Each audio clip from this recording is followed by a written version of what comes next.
Hi, I'm Cam. And I'm Shaz. Welcome to Town Telly.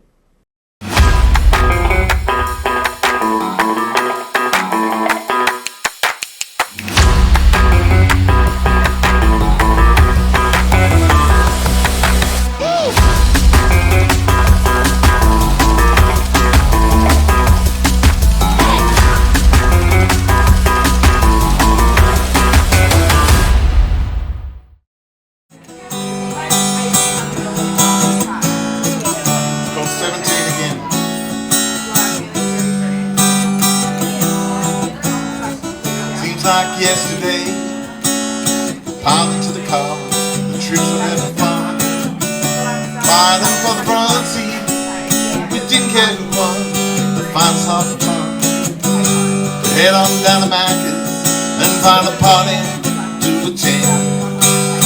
I wish that I was 17 again.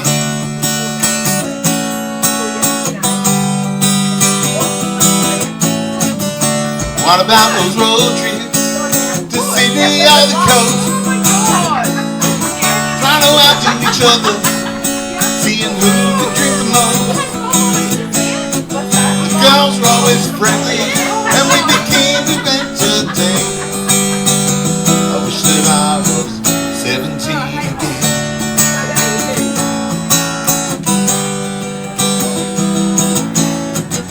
Now we've gotten older, we let life get in the way. We all adore our wives and kids, but we all miss yesterday. What I miss the most was the time we had for each other. Not a care in the world, just a loyalty to our brother. When we get together, laugh about the times back then. We all wish that we were 17 again. We all wish that we were 17 again. If I could have one more day to be 17 again.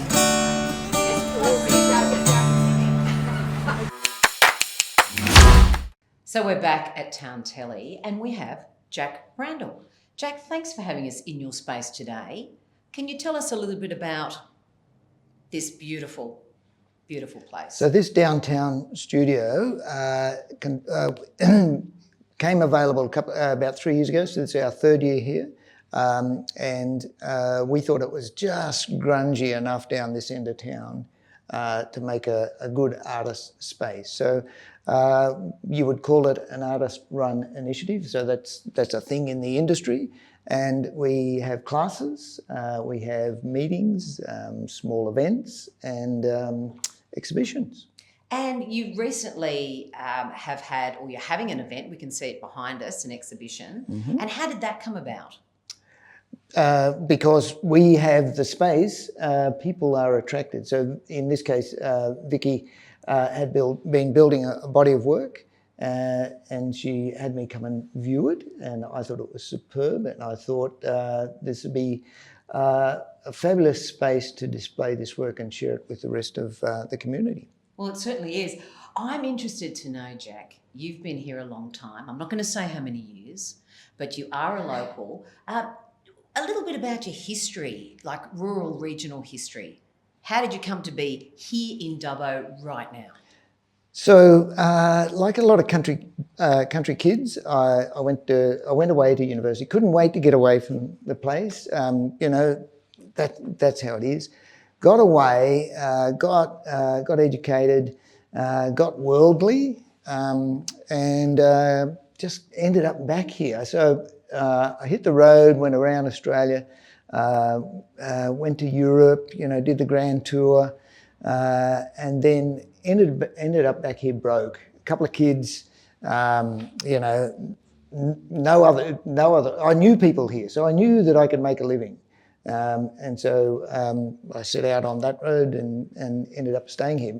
Later on, the second chapter to that is that Kerry and I left after we'd done with the kids.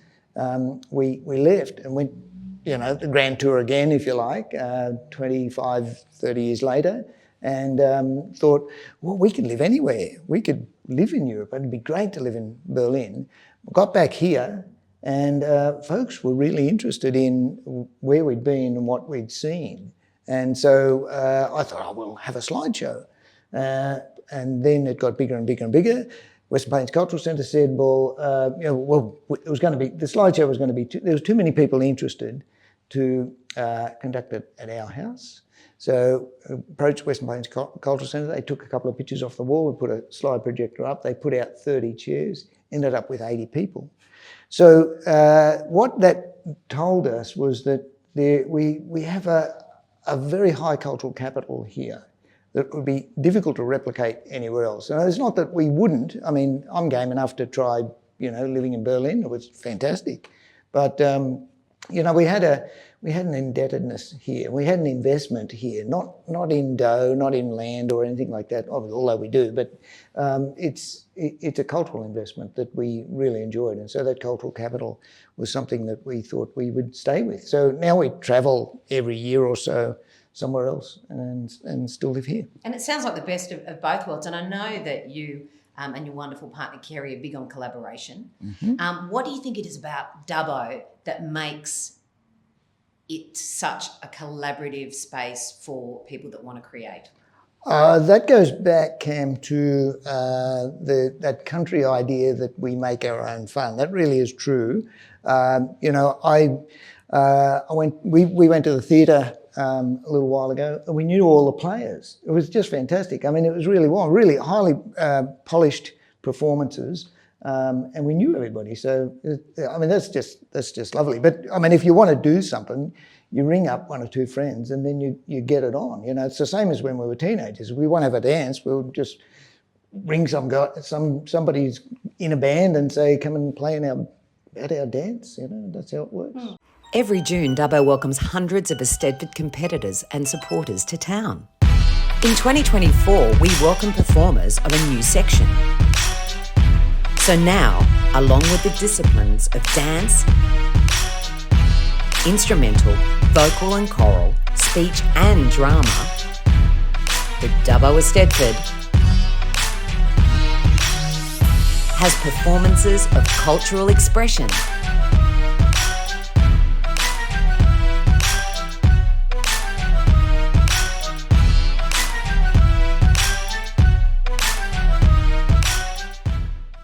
You've got an instrument. We've asked people to bring in an item or something that means something to them. And Jack, you brought in a guitar today. I have. So the history of this guitar, it looks like it has been well loved. It has seen many different parts of the world maybe, or no, not that far? It stays home. Stays home. So as a visual artist, I'm not a bad guitar player, so I'm not. But it's a counterpoint to the visual practice. So when I pick up a crayon or a brush or something like that, I make a mark and I'm committed. I mean, that's what I do. That's what my training is, and I'm committed. And so there's something about that makes me both nervous and excited. Whereas the guitar in the corner of the studio, I can pick it up, play something, put it down, forget it. So it's very temporal, and music is like that. So, and having this guitar as a companion over many years has brought about a relationship, I suppose, with it as an object. And in the course of that, I've got better. Kerry tells me that I'm, better than I used to. I'm seeing the nodding off to the side here, so she can attest everybody that Jack is improving. I'm better than I used to be. Yeah, so I mean, it's a good companion, it's a good counterpoint for that. But this particular instrument, I've owned many guitars over, my whole adult life, or since I was a teenager. So, but this one was in exchange for a painting. So there was a painting of a River Red gun. Patron fell in love with it. Didn't have the dough. Said, "I've got this guitar that I don't play so much." And it's an absolutely beautiful quality guitar, and we made a swap, and yeah. And do you write your own music, or do you are there certain genres that you like to explore yourself? No, not, it's mostly pop. It's mostly pop and ballads, and I sing terribly, but I write my own songs occasionally, but they're not word songs. They're just instrumental. Would you maybe just give us a little bit of something? I will play you my favourite chord in the whole world.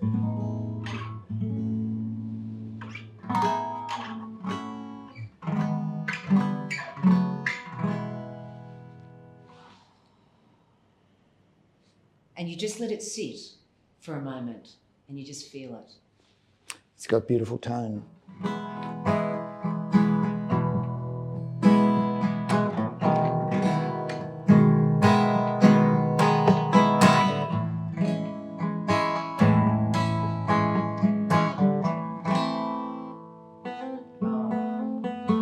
Magic.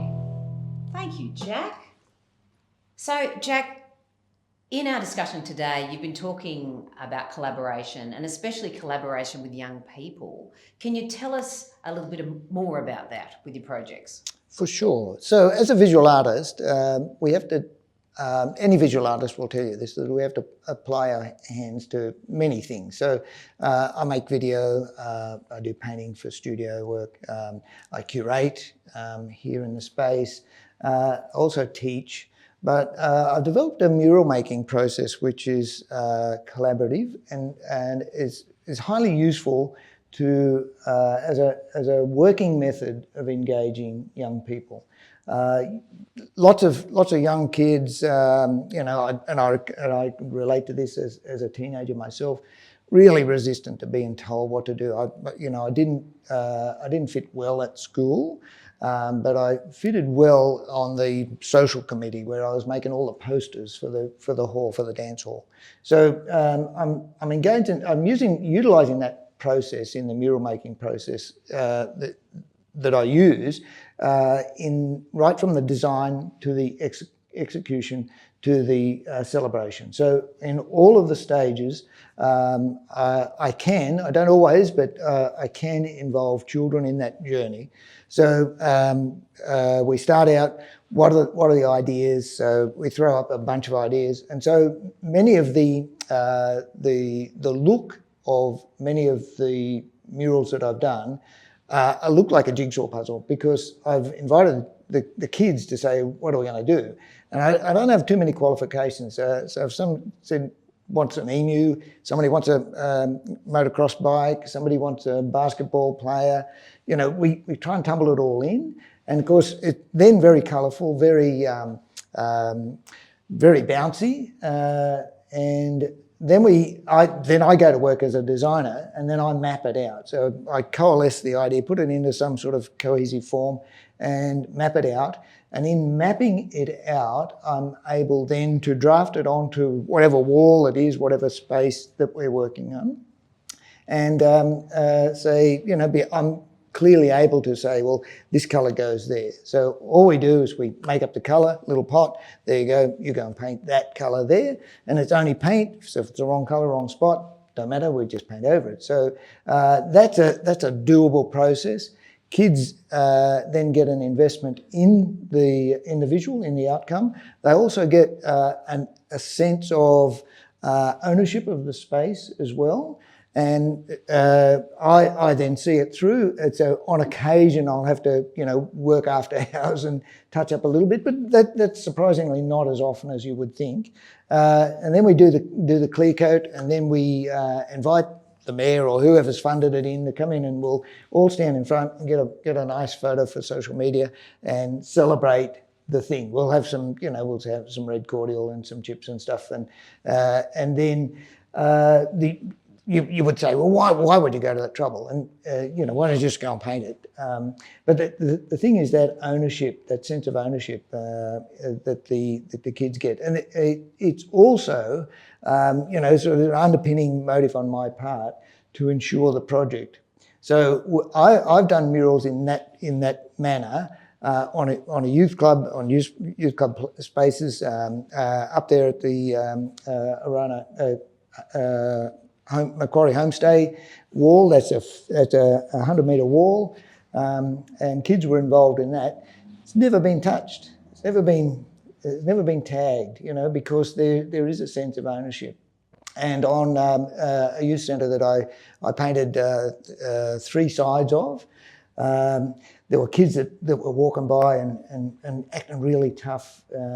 It's a pretty tough neighbourhood, and so I tagged those kids. I waited till they come past, grabbed them, said, "Come on, just paint a little bit, just paint." "Oh, no, bruh, I don't want to do that." But then kid them in to do a little bit of painting. They stayed for about 10 minutes and shot through. Same thing. It's never been touched. So there is an investment in creativity, one, in youth, and it creates a public space which is inclusive. So kid goes to the mall. None of that visual is anything to do with the kid. All we can do is buy it. That's the same for adults as well. However, in these community murals, there's a sense of ownership. That's me. It's not the RSL club. It's not it's not the race course. It's me. That's me. I chose that emu. I chose that basketball. So that's how it works. It's extremely rewarding. It just takes the same amount of skills and preparation as any other mural, but it's worthwhile in the long run, I reckon. Well, you've created a lot of beautiful spaces around Dubbo. Mm-hmm. What is your favourite space or place? I would have to say parts of the river. Parts of the river give me a great sense of serenity and quiet. But broadly speaking, I just love coming out of the hills when I'm returning, if I'm driving, out of the hills, out on the open. So Dubbo is the first part of the flat bit that goes all the way to Western Australia. So after that, it stops getting wrinkly, and then it's just flat pretty much. And I love the sky. So I'm in awe of the sky. We have a huge sky, and when we have international visitors, they love the sky as well. So it's the sky, if that's a place, but specifically here in these parts, it's at the river. Well, if you haven't been, you've got to come out to Dubbo, not just see the wonderful work that Jack has done, but also to experience the sky. Well, thank you, Jack. Really appreciate your time and you being so generous with telling your story. Now, stick around. We're going to look at some local talent, and then we'll be back with another incredible local creative. Hi everyone, it's Shaz and I am with local artist Vicky Aland, standing in front of Network. I love it. I love the name of this. I'm not going to say what I think it means. I want to hear it right from you. Well, this was the first work that I started in this series, and a lot of it came from kaleidoscopes and the way things are all tied together, under microscopes, that sort of thing. And it all the ideas developed from that. They're all based on where I live in the bush and things are in my environment. But this one, I ended up drawing a picture, photocopying it onto the back of all the pictures, cutting them all out, and then started weaving them together. So all this little bit, I've got a little dental hook, and I hook them all through each other and weave them all together. Oh my gosh, and they can be so sharp, those dental hooks. Yes. Isn't that interesting? Because I immediately went network and I thought of the family tree and the community tree and all of our roots and our networks interconnecting. But under the glass is literally what your exhibition is called. For every single one of them, is it literally about looking underneath the microscope? It started off with a mandala. What's a mandala? A design that goes from the centre out and evolves out from there. Oh, okay. It also came from looking glass, but a looking glass is a mirror, but then you get microscopes and things. So it's the evolution and the revolving of ideas and the revolving of things within the pictures. And now, this isn't your first exhibition. No. Been exhibiting since art school, really. When we first came to Dubbo, one of the new teachers that came to town said, "Oh, do you all do artwork?" And we said, "Oh, yes." And he said, "Where do you exhibit?" And we thought, "Oh, we don't." So he said, "Well, okay." And then after that, a whole group of art teachers in town here exhibited every year for a long time after that. Wow. So you were a student artist and a teacher. Yes, I did. I came to Dubbo in 1981. We got sent here by the Department of Education. We thought, we'll just stay for a little while and then move on, and we're still here. We had so many friends, and we got involved with so many different things, with the theatre and the gallery, and the collaboration with Jack was just talking earlier about. Yeah. There's so many good people here that are just so giving. We decided to stay, and we're still here. It seems like a really common thread for people. We were just going to be here for a little while. I was the same. I was just going to be here for a year, and we're 4 and a bit years into it now. And same thing, incredible networks and collaborations, and so much art and creativity in our town. I can't believe the amount of talent that we have in our town. And so, you were part of the first drama club, is that correct? No. What was that? Joined Dubbo Theatre Company in 1981. Okay. And I was danced with them until recently. I'm not in the show now, but I have been still dancing on stage recently. I saw you dancing for the first time in Chicago. Yeah. Oh my gosh, you're amazing. Tap dancing in Chicago. That performance was so good. The whole show was amazing. And just the locals, every single person is local, so highly professional, so amazing. And I believe that you've brought your tap shoes here. Yes. Good, because I've always wanted to learn how to tap dance. So if you could later on, that'd be fab. But you also brought in something else. Yes. I have a set here that's a Chinese calligraphy set. Wow. That was given to my husband, gave it to me years ago. And this is what I use to do a lot of the designs. Okay. Let's have this one over here. Oh, yeah, just the circle in the background. What I use is the brushes. This is the paint, the ink, grinds onto the board, onto the stone here with water. You put water in there, grind the ink.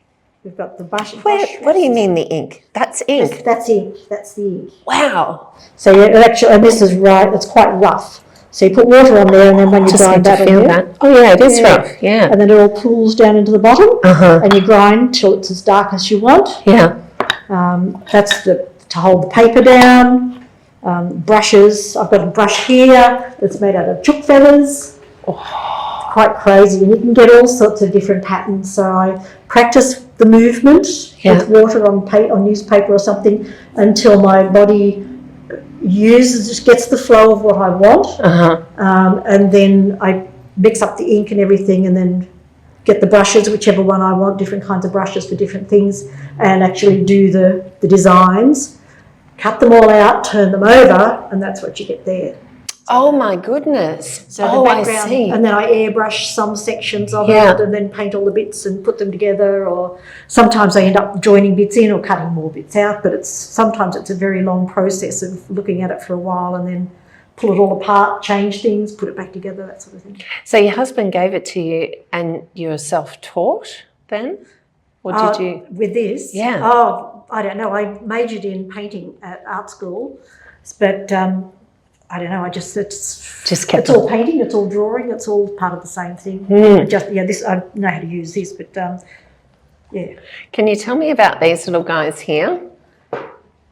Little bearded dragons. Yeah. Actually, there's an interesting story. Our daughter works at the zoo, and they hatched out a whole lot of little tiny bearded dragons, and so she brought them out to our place to release them. So my granddaughter got to take them all out of the container and put them in. We had a little section. We put some water there and made sure there's some nice warm rocks for them.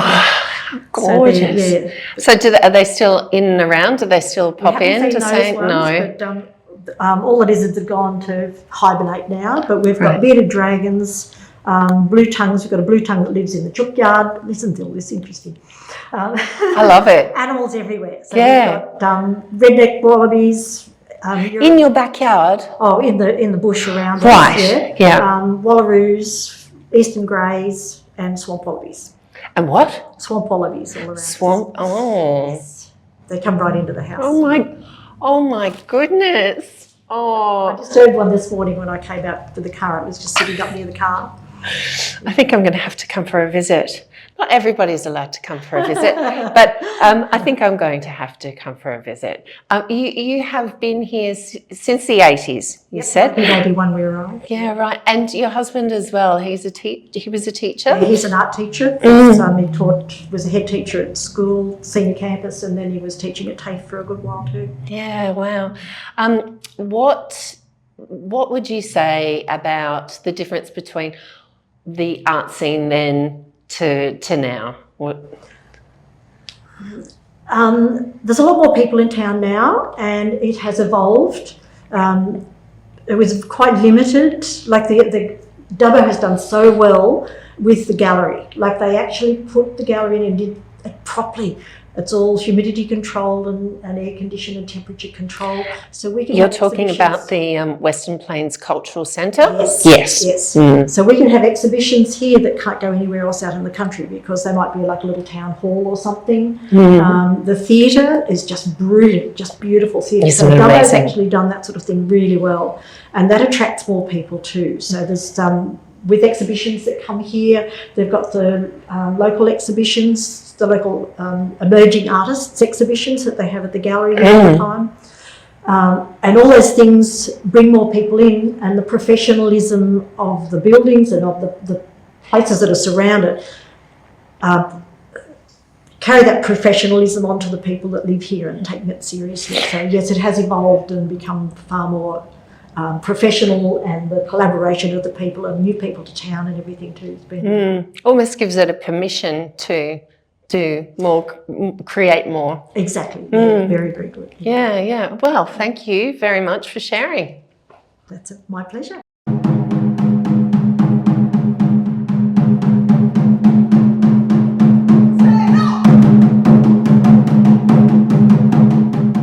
What we're aiming to do is create a completely original new work that will eventually be about 45-50 minutes is the hope. We have commissioned a completely new composition from a taiko composer in Sydney called Karen Joyce. She's from Taiko's Australia, and she has written the music that you will hear the drummers playing tonight. She has been tutoring the drummers weekly on their work. The dancers have then been creating work with our DBS choreographers Angela Pixie and Manic. And in the last few weeks we've brought the two worlds together.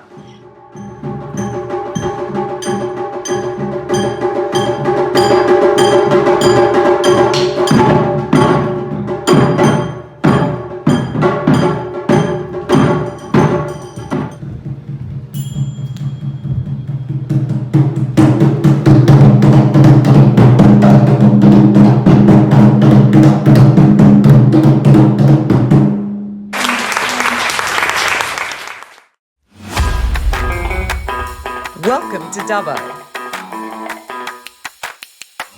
We really do have everything here. Award-winning venues, amazing festivals, markets, fairs and fringes, shows, Eisteddfod's competitions and carnivals. We are a premier sporting location. And people dress up and dance here for great causes. People support other major community events like Motorfest and Dubbo Stampede. We have writer, filmmaking and original songwriting events. And so many different cultural events and incredible foodie experiences. We get the big town visitors like the Archibald, Sydney Ballet, Australian Opera and Belle Shakespeare. And our homegrown talent and performances are equally exceptional. It's true, we don't have a beach, but the river is great. And so is the zoo, so come visit anytime. There's always something on.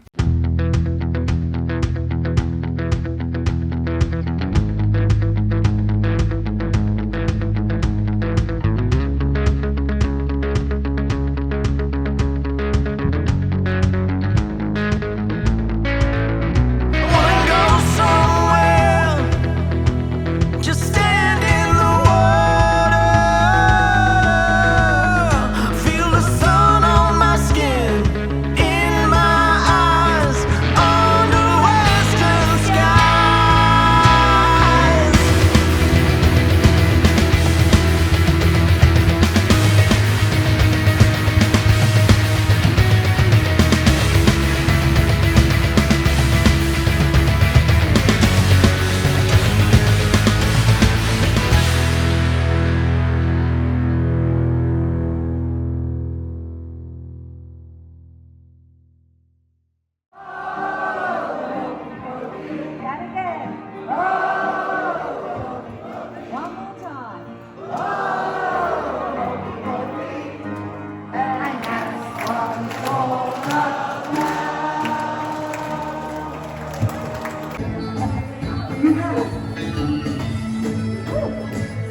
I've chosen a photo of my grandparents when they were courting, and they were returning from church. It was St Paul's Lutheran Church in City Road in Melbourne, and they were walking across the Princess Bridge to Flinders Street Station to catch the train home in their various directions, and they're caught on camera by a photographer who would take photos of people walking on the bridge in the hope that somebody would buy a photo. And in the photo, my grandmother is looking sort of flushed with like flirtation, but at the same time still quite shy. She was a very modest person, so just to see that emotion on her face is quite lovely. And my grandfather, he's looking pretty pleased with himself, really. But I think that I really like the photo because it's that moment in time where, there's so much that can open up for you. And in fact, she had such an incredible life. Is that why you chose it? Why is it special to you? It's special to me is partly because I think it's special to all women. I think she just happened to be just a complete fluke that she was born in 1925, and she was reasonably good at school and liked school, so she went on to high school, which was unusual for country girls because most of them just finished primary school at about age 12, and that was about it, grade 8. So she actually went and boarded in town in Warwick-Nabil in the Western Districts of Victoria, and that's where she was attempting to finish high school. And what happened that prevented her finishing high school was the Second World War, and all of the men had gone to fight, and so they needed to conscript, really, young women who were quite clever at school and get them to be teachers. Oh, wow. So they came to her school, and she had the weekend to get herself together and be in Fitzroy in Melbourne. She'd never been to Melbourne before. She'd been to Ballarat, but never been to Melbourne before. So she had 3 days to get herself to Fitzroy to commence Teachers College. And after 6 weeks training, she became a primary school teacher. No. And how old was she? She was 17. She was 17. So she'd never lived, she'd boarded in town, but, that was always people that you knew and, knew the family and, you'd known them for generations, really. It wasn't like moving somewhere totally different where you knew absolutely no one. And really, until that point, she hadn't realised there was a difference between Protestant and Catholic traditions. And she, again, war years, so she had to try and make herself a dress that was fit for being a school teacher. And she had knitted herself a dress in 5-ply with the only wool colours that she could get, and that happened to be orange and green. And she showed up at a Catholic school the first day. They sent her home. They sent her home? Yeah, she wasn't allowed to wear orange and green together in the same dress. Can you explain the significance of that? Green was fine, but you couldn't have orange and green because that was the Protestant and the Catholic together, and you couldn't do that. So anyway, she spent 3 years teaching in country schools, all around Victoria. And she was there, just single teacher schools, so she was the only teacher in all of these schools. Wow, so all different ages. All different ages, and sometimes only had 3 kids in her class. But they were such hard times that, she said some of the kids had come to school after milking 60 cows in the morning, or boys aged 12 and 14 were required to, chop wood, for hours before they even came to school, and she just felt so sorry for them, and she'd let them sleep at their desk and things like that, so they could sleep with their head on the desk, and she wouldn't go in trouble on them. She just felt so sorry for them that they had to do the work of a man before they came to school. So how old was she when she met your grandfather? She was 19. Yeah, so she's 19 in the photo. They met at church. And they were married when she was 20 and had their first child when she was 20. and they had 3 children by the time she was 24, and he passed away. He'd had rheumatic heart fever as a child, which now is a simple and easily treated condition, and that had affected the valves in his heart. So he died of heart failure, in effect, when he was just 27 and she was 24. So she had 3 kids under 5 or under 4 and was a widow. So, I mean, as soon as she got married, she wasn't able to work anymore because they were the rules of the time. But the moment that she was on her own, she could actually go back to work. And while she didn't choose to be a teacher, and certainly wasn't what she would have chosen to do if she had the choice. Do you know what that would have been? Yes, I do. She wanted to be an air hostess. She thought that was very, very glamorous, but also very responsible as well. And that's, she saw a seaplane land on Lake Wiradjuri at Ballarat, and that was what she thought she might, because the hostess stepped out. Yes. And my grandmother went, I want to be that. So, that's really quite interesting. But she was able then to work as a teacher. So here, this career that was really a duty that she did just during the war years, she had then, became the sole reason that she was able to keep her family together. So along with family support of her parents and 2 sisters, but other women in the same circumstance, they lost their children. Their children would go to orphanages or what have you because you couldn't afford. Couldn't afford to work and couldn't look after the kids as well. So her kids just came to work with her essentially and went to school, or is that what happened? The younger ones grew up on the farm. They went back to Grandma and Grandpa's house, and they grew up at the farm at Banjarang in the Western Districts of Victoria. And then the older one, who was my father, he went to school, and she enrolled him at the school that she was teaching at, which was East Ivanhoe. And she taught there when Judy, my aunt, went to school as well. And then she was working at another school called Alphington when my Uncle Les first started school. So it hurt her that she couldn't be there on his first day at school, that her mother took him to school that day. So, she had this career as a teacher, and that, I guess that sort of, that education and that the power of education was then something that she really encouraged in all of her grandchildren, because she had realised for herself how powerful that was, that it had such an incredible effect on her being able to keep her kids, have her own home, live independently. She never remarried, but she was able to be independent and look after herself until she died aged 91. She lived alone. Wow. Yes, And she never remarried? Right. Never remarried, no. No. Which I think was a choice about, she didn't want the 3 older kids to ever be second best. And she'd witnessed that in other families where, the second family became the priority and the first family wasn't important anymore, and she didn't want that to happen. But very hard work, of course, to do that. To raise 3 kids, not quite on your own. She did have really good family support, but, financially. During school holidays, she'd send the kids back to the farm. She would work in a hospital as a cook to try and make up the extra.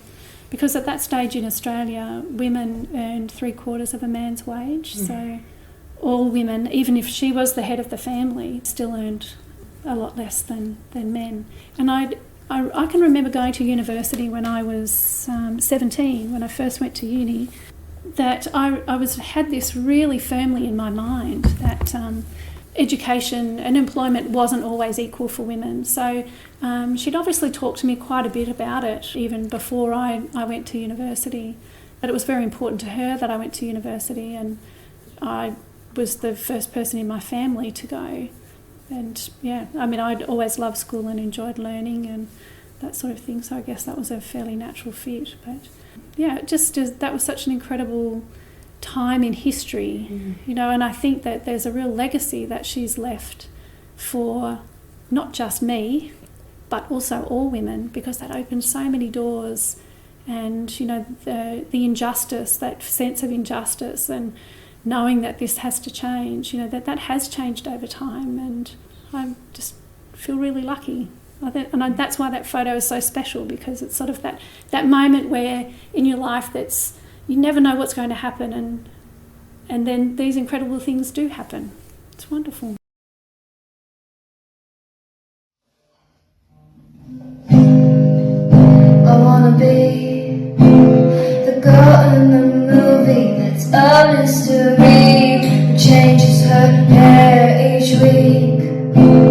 I'd have a cool bag, I'd sing you to sleep, the melody you'll hear all the time, passing by strangers in the middle of the night. One day I'll be outside, leave you in tears, to be someone's wife, you'll be surprised.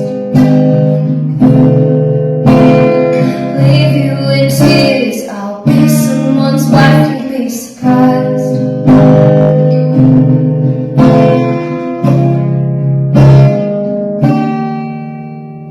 Take you to my spot under a tree, somewhere you'll kiss me like a promise, I kiss you like I care. Without me you'll never be fine. Look for me in strangers, think of me at night. One day I'll be outside, leave you in tears, be someone's wife, you'll be surprised.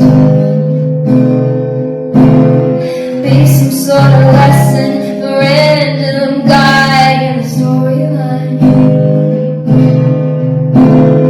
Leave you in tears, be someone's wife, you'll be surprised. Ooh.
So for me, the reason why it's so important is because it circles around First Nations culture. And for us, this community's got a lot of diversity in terms of the culture, but as a Tabaga woman and a traditional custodian of this area, it's important that we have the opportunity to bring all of our clan groups together and connect across this community and share that with not just this community, but nationally and internationally. I definitely think that it has the element of self-determination and empowering Aboriginal people in not just Dubbo but surrounding communities. We know Dubbo is home to many nations that call Dubbo home, and it's going to provide a space that will, I guess, really uplift, you know, their voices, whether it's through art, whether it's through products and services. But yeah, I think it's just really empowering economic development for Aboriginal people, and we know that, you know, one, it's creating local employment opportunities, and that money stays in community. And my background is economic development, so I know firsthand, you know, the difference that something like this, or even just a business opportunity, can mean for a business owner, their families, but the community, and it just creates that ripple effect.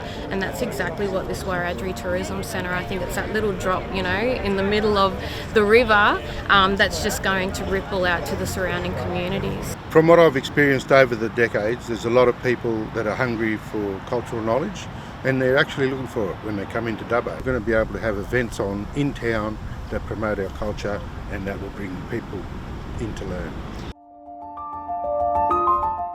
So we've spoken with Jack. Now we have Kerry. Hello, Kerry. Hi, Cam. Now, would you like to introduce yourself to everybody so that they know who you are and how fabulous you are? Well, I'm Kerry. I'm fabulous, I guess. So you're Jack's partner? Yes, I am. I'm Jack Randell's partner, and we live in Dubbo. So with Dubbo, I'm wondering, Kerry, what are you passionate about? I'm passionate about gardening and art and artists, and in particular lately I'm also passionate about grandchildren too. How many Very lucky. grandchildren do you Well, have? we have 8 altogether, and 4 of them live in Australia. So, and 4 of them live in Dubbo. Very special, because Dubbo is a great place to raise a family. Yes. And how long have you been in Dubbo, you and Jack? So Jack and I, we moved into Dubbo. We were at Geary. I grew up in Sydney, and when I moved to the Central West, I was living in Geary, and which is where I met Jack. We were living there for quite a number of years, and we've been in Dubbo since about 2007, I think. Here in this home, we moved in, got a townhouse. And you've also renovated in the last few years because it also has Jack's studio out the back, is that right? Correct, yes. Jack works on site, studio, and we have a tree house, an artist residency, and which Jack often works in as well. We also have Art Club, which is a little art school that we've started in Dubbo too, for art classes and art appreciation. How long has that been running for now? Just before COVID, actually. We were going gangbusters. It was going really good. There was obviously a niche for it, and then COVID came and we had to shut our doors, and so we're still picking back up from that time. But it's going quite well. Kids mostly, adult classes, lots of fun. I can just imagine seeing all that creativity, and you've both got a long history of working with children and youth, haven't you, in the region? We do, yes, that's true. From volunteering all the way through, PNC, ASPA committees, all sorts of things. We've been engaged with kids and with our own children as well, yeah. So you've really seen the lifestyle of Dubbo has suited you in the region, Geary as well? Absolutely, yes. You know, having grown up in Sydney, I love it. I love Sydney a lot. I love to go and visit, but I honestly couldn't live there anymore. I love it here. I love the night skies. I love the openness, the friendliness of the people, the wide open skies, and the possibilities, the opportunities that we've been afforded, Jack and I, all of our children, and now our grandchildren. So do you have a special place or a space here that you like to go, or that you like to take your grandchildren or people that are visiting? In Dubbo, Geary is a special place. I'm establishing a flower farm in Geary, and it's a magical place, Geary, and of course home. This is our sanctuary. We love having family and friends around, and making this a base for where people come from all over the world, in fact, to visit us here and stay and play. Yeah. And I know that walking through your beautiful home, the stories, just looking around at all the objects and the stories that you've brought with you and you were telling us. Now, we've asked you to choose an object and you've chosen a piece of artwork by Jack Randell. The story behind this artwork is that we had gone to a party of an old mate of Jack's, old in that they went way back, and it was a milestone birthday, and we were it was backyard barbecue, and I went inside to the house to make a drink, and there was this picture on the wall, and I was really taken with it. And I went and found Jack and grabbed him and dragged him back in, and I went, look at this painting, it's amazing. And Jack kind of responded and went, yeah, I did that. And he'd done it some decades before, and it was awesome, and I fell in love with it. And as it happened, it was kind of on loan to his friend. When he went off travelling sometime, he gave pictures out, and they were happy to unloan it and let us have it. And it's gracing our living room wall now. We get to appreciate it every day. It's a bit special. It sounds extremely special, and it is extremely special to look at.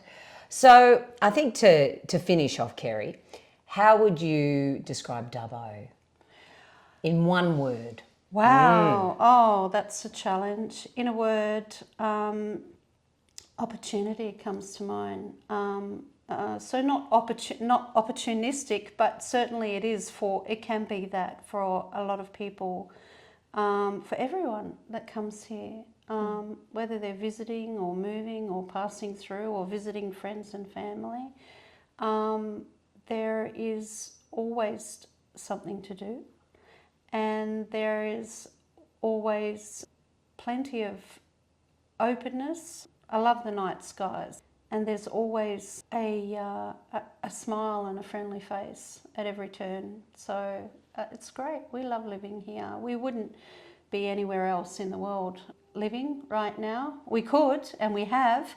But so London's only 24 hours away, LA. We visited New York recently. So it's great to be in Dubbo and have it as a base and dream about the next journey and then coming back home again. Well, we might share a few more stories together, travel stories, but thank you, Kerry, for inviting us to your home. Oh, cheers. And Sam. cheers with your grandmother's wonderful, wonderful tea set. Thanks. If I should take a notion to jump into the ocean, ain't nobody's business if I do. If I go to church on Sunday, then shimmy down on Monday, ain't nobody's business if I do. If my friend ain't got no money, and I say take all mine, honey, ain't nobody's business if I do. If I give him my last nickel, and it leaves me in a pickle, ain't nobody's business if I do.